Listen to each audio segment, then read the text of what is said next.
मैंने अपनी Indian friend से एक नई रेसिपी सीखी जो मैं आपके साथ शेयर कर रही हूँ।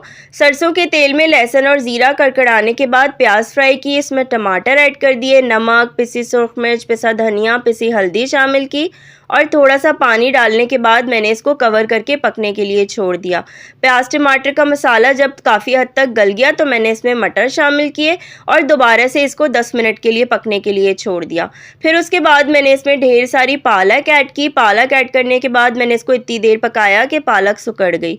जब पालक सिकुड़ गई तो मैंने इसमें भुना हुआ बेसन शामिल किया, इसको अच्छे तरीके से मिक्स किया, थोड़ा थोड़ा सा पानी डालकर।